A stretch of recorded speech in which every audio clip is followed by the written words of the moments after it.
सामाजिक प्रोग्राम होते हैं इसमें अपनी व्यक्तिगत व्यवस्था को भूल जाना चाहिए, व्यक्तिगत लाभ हानि नहीं देखनी चाहिए, क्योंकि इससे हमारे बच्चों का भविष्य जुड़ा हुआ है। हमारी आने वाली पीढ़ियां इन बच्चों के कंधों पर हैं। अगर हम इन बच्चों को सही दिशा नहीं दे पाए, इनके उत्साह को नहीं बढ़ा पाए, तो ये बच्चे दूसरे बच्चों के साथ में कंधे से कंधा मिला करके फाइट नहीं कर पाएंगे। और इसलिए तो हम पिछड़े हुए हैं। भाई पिछड़ापन क्या होता है? भाई वैसे तो आप राजा ही थे, सबको पता है। हिंदुस्तान में अशोक सम्राट से बड़ा कोई राजा हुआ है क्या? हुआ है क्या? तो आप जब ऐसे खानदान से हो, ऐसी समाज से हो, ऐसे गौरवमय सम्राट की समाज से हो, तो फिर आप लोगों को पिछड़ापन कैसे झेलना पड़ रहा है? इसी कारण से झेलना पड़ रहा है क्योंकि हम अपने बच्चों को वो शिक्षा नहीं दे पाते, वो जोश नहीं दे पाते, उनके कॉन्फिडेंस को ऊपर नहीं कर पाते, जिसके कारण वो बच्चे आगे जाते हैं। इसलिए मैं इन सभी छात्र संगठन के बच्चों को बहुत बहुत बधाई देता हूं, धन्यवाद देता हूं कि आप लोग इसी तरीके से अपने कार्यक्रम करते रहें। और यहाँ पर एक चीज का और हमें ध्यान करना है कि खाली प्रोग्राम में आना, ताली बजाना और भाषण देना, इतने से काम नहीं चलता है। हमें थोड़ा सा अपने बच्चों के हित के लिए इस बारे में भी सोचना चाहिए कि ये छात्रावास तो बने हुए कितना समय हो गया है, बहुत वक्त हो गया है, लेकिन उसके बावजूद भी आज मैं देखता हूं तो बड़ा दुख होता है कि इतनी समाज धौलपुर की 4 विधानसभाओं में इतनी तादाद में कुशवाहा समाज है कि हर घर से एक व्यक्ति अपने 2 दिन की मजदूरी भी दान कर दे। कितनी? 2 दिन की मजदूरी, तो ये आज महल खड़ा हो जाता प्रॉपर तरीके से। तो मेरा आप सभी लोगों से निवेदन है, पूरी समाज से आह्वान है कि आप लोग अपने जीवन में जो भी कमाते हैं उसमें से 2 दिन का दान अपने भविष्य के लिए, अपने बच्चों के भविष्य के लिए जरूर करें, जिससे बाकी के जो अन्य लोग हैं, अन्य समाजें हैं, आप उनके छात्रावासों को देखिए जाकर के और अपने छात्रावास को देखिए जाकर के। शर्म आती है हमें, जब हमारी संख्या इतनी ज्यादा है तो हमारा छात्रावास भी 1 नंबर का होना चाहिए, धौलपुर के अंदर 1 नंबर का। इसलिए आप सभी से मैं निवेदन करता हूं कि आप सब लोग इसके लिए आगे आए और आने वाले समय में जब अगले साल हम यहां प्रोग्राम करेंगे तो इसकी शकल बदली नजर होनी चाहिए। और उसके लिए सबसे बड़ा योगदान आपका बेटा पीएल कुशवाहा देगा, पहले भी किया है, और जब तक मैं जिंदा रहूंगा तब तक समाज के लिए लड़ता रहूंगा और योगदान भी देता रहूंगा। दूसरी चीज, इसकी जो छोटी छोटी चीजें हैं बच्चों ने लिख के दी हैं, उनको तो मत कर लिया जाएगा। बाकी आज मैं एक चीज और कहना चाहता हूं कि पिछले 10 साल में आप लोगों ने जो एकता दिखाई है, ऐसी एकता जो इतिहास बन चुकी है, आज यहां से लेकर के बिहार तक, चाहे एमपी हो, चाहे यूपी हो, चाहे हरियाणा हो, चाहे महाराष्ट्र हो, जब एकता की बात आती है तो कुशवाहा समाज का नाम धौलपुर से जोड़ दिया जाता है कि अगर एकता देखनी हो तो धौलपुर जाइए कि एकता क्या नाम होता है, एकता की क्या परिभाषा होती है।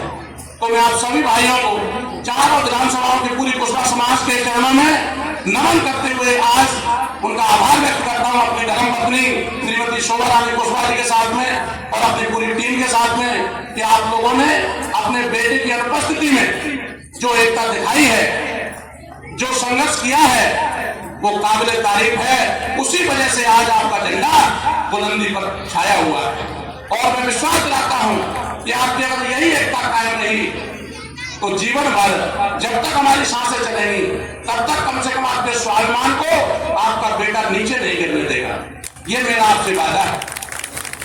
इसलिए आप सभी से एक बात और कहूंगा कि जो लोग गुमराह की स्थिति में फंसे हुए हैं, हमारे समाज के कुछ लोग जो समाज से ऊपर अपने आप को समझते हैं, उनको मैं एक सलाह देना चाहता हूं कि आप जब तक कोटी और महिलाओं की गोदी में बैठोगे आपका कोई भला नहीं होने वाला है। जब तक आप कोटी और महिलाओं की गोदी में बैठ के गुलामी करोगे, आपका कुछ भला नहीं होने वाला है। आप समाज के बीच में आइए, आप समाज के बीच में आइए। मैं BL कुशवाहा आज इस मंच से उन सभी अपने गुमराह भाइयों को ये कहना चाहता हूं कि मुझे नेतागिरी करने का कोई शौक नहीं है। मैं वचन देता हूं कि अगर समाज के बीच में बैठ करके आप बोलिए कि मैं राजनीति करना चाहता हूं और मैं काबिल हूं, और इस बात को अगर समाज मान ले, समाज का 51% हिस्सा यानी हमारी पूरे समाज में से, चारों विधानसभाओं में से 51% लोग अगर ये कह दें कि भाई BL अब तेरी नहीं, हमें तो फलाने व्यक्ति की जरूरत है, तो मैं ईश्वर कसम कहता हूं अपनी राजनीति छोड़ दूंगा और उस व्यक्ति के साथ पूरी ईमानदारी के साथ लग जाऊंगा। तो फिर हमें गुमराह होने की क्या जरूरत है? फिर हमें आपस में लड़ने की क्या आवश्यकता है?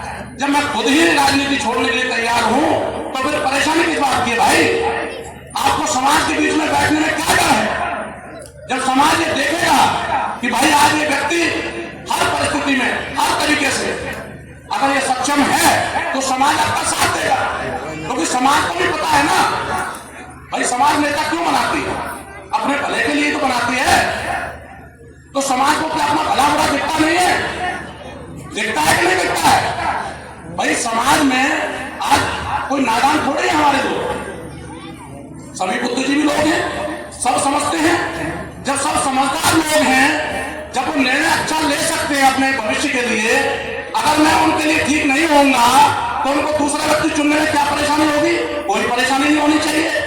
तो फिर आप सब लोग क्यों नहीं बैठते स्टेज पर? जितने भी गुमराह भाई हैं उनको मैं यही कहूंगा कि आप बेमतलब में अपना समय और पैसा बर्बाद ना करें।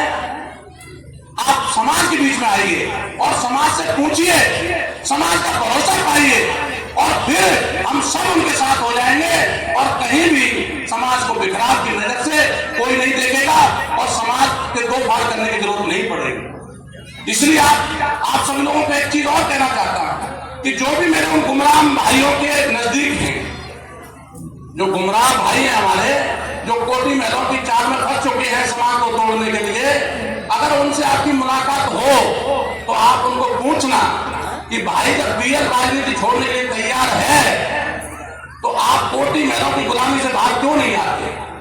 आप समाज में क्यों नहीं बैठते? इतनी हिम्मत कर पाओगे कि नहीं कर पाओगे? कर पाओगे कि नहीं कर पाओगे?